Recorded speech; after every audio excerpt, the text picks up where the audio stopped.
Well, hello everybody. This is Wanderer, back on or preparing to get back on the trail, getting ready to start my through hike of the North Carolina Mountains to Sea Trail. That's an 1,175-mile trail that stretches from western North Carolina on the Tennessee border at Clingman's Dome, all the way to the eastern Outer Banks to Jockey's Ridge, North Carolina. It's a total of 1,175 miles this year. Kind of crisscrosses North Carolina, as you would expect. It's not 1,175 miles straight line across North Carolina, but it is 1,175 trail miles up and down North Carolina. So I'm looking forward to it. I'm a North Carolinian, looking forward to seeing some parts of the state I've never seen before. But what I wanted to do was just give you a brief rundown of my gear for this trip. It will differ quite significantly from the gear that I took off the Appalachian Trail last year. Some of the things that I have are items that I took on the AT and kept throughout the whole trail, but I've changed a lot of it. So let's just get started on this right now.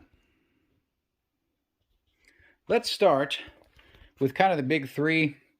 If you remember, I took the Light AF Curve 40 full suspension pack on the AT. I loved that pack. I had no problems with it whatsoever. I just shredded the mesh front pocket and also the pockets on the shoulder straps. So I decided to go with a different pack this time. Light AF had like a 16-week lead time. I didn't want to wait that long. I already had a ULA circuit from several years ago, and I love the ULA products. They're still relatively ultra light, but also very durable, very affordable, and readily accessible and available. So I'm going with the ULA Ohm 2.0 this time. You can watch reviews on this pack. It's basically a 34-ounce pack, just over 2 pounds. I've added a shoulder pocket on the left side for my water bottle and a shoulder pocket on the right side for my phone. The rest of it's pretty much stock. Looking forward to seeing how this pack does. I know the ULA products carry really nicely, and I should be able to carry 28 to 30 pounds pretty comfortably in this pack. Sticking with the big three, my sleep system. That's my Nemo Tensor insulated sleeping pad. If you remember, I did the REI flash pad on the AT. That pad's no longer available, even though I loved it. I just couldn't buy it. So I went with the Tensor. This is the wide regular, which means it's 25 inches wide by 72 inches long. That's close to what my flash was. So I really like the length of it, and also I like the width of it. I especially like the fact that it's insulated. This thing has a 4.2 R value, so I shouldn't have any issues in those times, especially early in the trail when I'm over 6,000 feet. This is the same pillow I took on the AT, used the whole time. That's the Sea to Summit Aeros Light pillow. No problems with that pillow whatsoever. As a sit pad, but also to add additional R layers to my sleeping system if I need to. That's my Hyperlight Mountain Gear thin custom pads, very much like the Gossamer gear, it's just different color, 1/8 of an inch thick. I've used that. I used it on the entire AT. It's held up really well. One other big change, you remember I started the AT with my Warbonnet Blackbird hammock, stayed on the hammock until I got to Glasgow, Virginia. At that point, I switched out to the Nemo Dragonfly 2-person tent. Loved that tent, had no problems with it whatsoever. But I wanted to try the duplex, the Z-Pax duplex for years. I decided this was as good a time as any. So I bit the bullet and bought the duplex. I've set it up a couple of times. Little issue with quality control. One of the straps broke literally the first time I set it up. I had to repair it myself. I'm glad I set it up at home before I took it out on the trail. At any rate, looking to see how well that does. I'm hoping that I have great service out of it, especially looking forward to the fact that since it's a single layer tent, I should be able to set it up in the rain without any issues. This is my Wilderness Logix 20-degree quilt. Carried that on the entire AT. Didn't send it home even when in the warmer summer months. Loved that quilt. Contemplated going with my 0-degree hammock gear burrow quilt, but I decided I didn't need anything that warm. Those are just my stakes. I've got 7 MSR mini groundhog stakes in there, as well as 3 other titanium shepherd's stakes. Let's just keep going this direction. This is, again, a change. I used the Katadyn B-Freeze filter my entire hike of the AT. I had to replace the filter cartridge 4 different times on the AT because flow rate just diminished down to virtually nothing. But I love the flow rate of that thing, love the convenience of it. But I decided to go, this is the Platypus Quick Draw. It's been getting some rave reviews for flow rates and also for its ability to clean on the trail. Looking forward to seeing how that does on the trail. It's adaptable with the Canuck Vecto water bladder. It also comes with its own 1-liter bladder, so that's a 2-liter Canuck Vecto water bladder, then a 1-liter Platypus. But it also is compatible with my smart water bottle, so I'll be able to connect it directly to a smart water bottle. Cook system, that's my MSR. I'm going to call it a single person cook set. I bought that in Delaware, Water Gap, New Jersey. I had sent my original cook system home because I was just tired of eating hot meals during the really hot months, but decided to go back to a stove. By that time it was getting in mid-August, and I was really ready to start eating hot meals again. So I'm taking that one with me again because I love the convenience of it. I also love the little cup that comes with it. A little heavier than some, but I don't mind the weight penalty.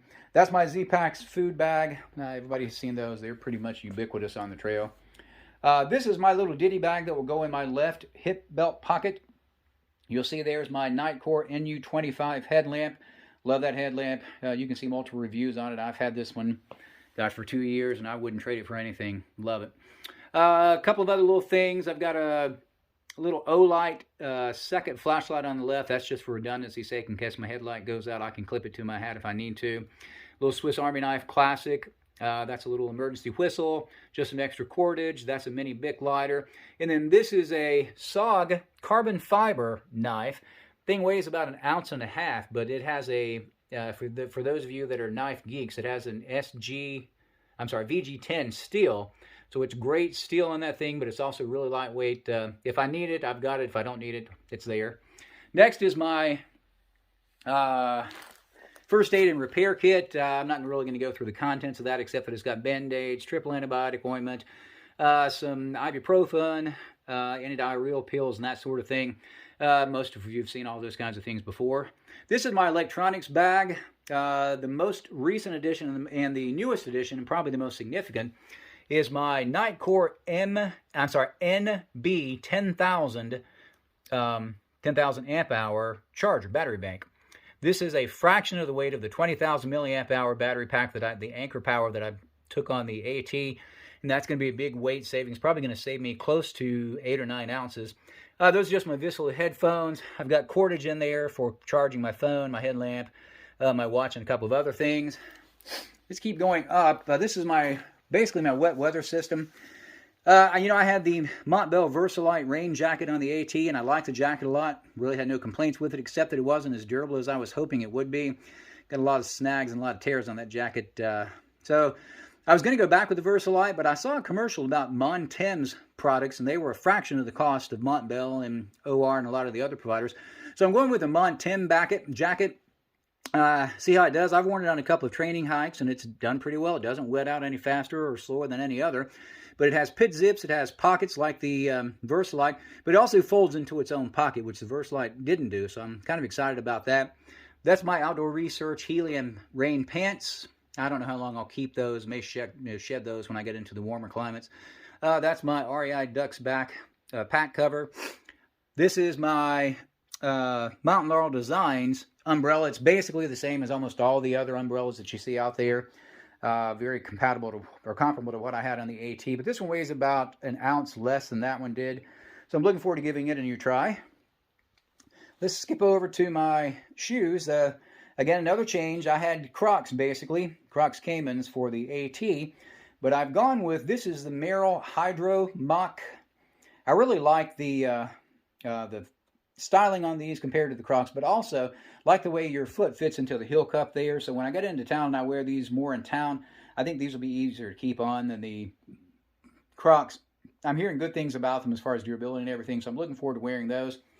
My shoes that I wear every day on trail are my Altra Olympus 4.0s. You remember I wore 4 different pairs of those on the AT, and I said then, and I mean this sincerely, I'll never use another shoe for through hiking. Looking forward to getting usage out of these. That's just my buff. Those are my Glacier Glove sun gloves. I had a pair of those on the AT. Basically wore them out, but they were wonderful. They lasted the whole trip, the whole 2,193.1 miles. I'm sorry, that's not my buff. Those are my gaiters. Those are my Dirty Girl gaiters. Had those, got those, I think, in Lexington, Virginia, basically Central Virginia, and wore those all the way to Katahdin. Had another pair, but I traded those out. That's my buff. That's my clothes bag. That's the Hilltops Packs clothes bag. I've got in there 1 pair of sleep socks, which is a darn tough. I've got one extra pair of darn tough socks for the trail to switch out with my other pair. I've got I think Terramar merino wool top. I've got my tights are from Lululemon, but I can't remember the specific model. I've got my sleep shirt and my sleep pants, which are basically just a Solomon pair of running shorts, and then my AT shirt that I used last year for sleeping in. That's pretty much all I have in there. I'm not taking a lot. I do have one extra pair of ex officio boxer briefs in case I need those.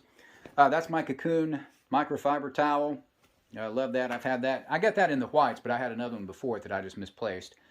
This is my poop kit, my trusty Deuce of Spades trowel that I carried. Gosh, I've carried that trowel for probably 10 years. I use wipes instead of TP. Usually take about 2 wipes when I head to number 2 in the woods. And I'll pack those out in another bag that I'll have in my little stuff sack there. And I'll throw that bag away when I get to town. My trekking poles are the Mahalo lights from Lakey. Got these trails at the Mohican Outdoor Center when I got back on trail after coming home for the birth of my grandson. No problems with these trekking poles at all. I love the Lakey products. I'll probably always be a Lakey fan. Those I'll be using for my Z-Packs duplex setup, so I'm going to have multiple use there. Another big addition, I've decided to finally go with synthetic puffy, and this is the Torrid Apex by Enlightened Equipment. You've probably seen a lot of positive reviews. I think Darwin on the Trail especially loves this jacket and gave it a very positive review. That's one of the reasons I bought it, but also I'd heard a lot of positive things from other people as well. These are going to be the clothes that I wear every day. You'll probably recognize the shorts. If you remember my AT hike, that's just the Nike Combat shorts that I wore every day on the AT. I patched them up and I'm going to wear them again on the MST. That's a brand new Lululemon Silver Sense shirt. I had the kind of a burnt orange color for the AT. I got a green one this time. Looking forward to wearing it again. That thing has no stink technology and it really, really works. I love that shirt. Don't think I'll ever long hike in anything other than that. That's my ex officio 9-inch boxer briefs. My darn tough socks. I did start the AT and hiked about 70% of the AT with Injinji toe socks, the hiker toe socks. But when I got a hole in those and I had a tough time finding a new pair when I got to Vermont, I just went back exclusively to my darn toughs and wore those the rest of the trail without any kind of liner or anything, and had no blister issues whatsoever. If I do find out I'm having blister issues or hot spot issues, I can buy a pair of Injinjis. I'll be in and around towns for the first couple or 300 miles. This is my Patagonia midweight Capilene shirt. Wore that basically every day that it was cool on the AT, and I'll wear it again. The weather conditions the first week or two are going to be probably some during the morning in the 40s and maybe even in the 30s. May get above that one, or may get cooler than that when I'm above 6,000 feet. But anyway, I believe, if I'm not mistaken, that's my entire gear list. I'm going to say my base weight is probably a little bit lighter than the AT, only because of the savings that I have on a couple of items. The tent's going to save me some weight. The pack will be basically a wash. Some of the clothes will be a little bit heavier, but not appreciably heavier. But my battery bank, again, is probably an 8 or 9 ounce saving, so that's pretty biggie. Looking forward to it. I'm going to be vlogging my experience, so look forward to seeing videos every 3 to 5 days, kind of like I did on the AT. If you have any questions or comments, just feel free to mention those down below, and I'll try to get back to you. I'll be on the trail beginning Tuesday, March the 22nd. Tuesday, March 22nd. There's nothing significant about that date.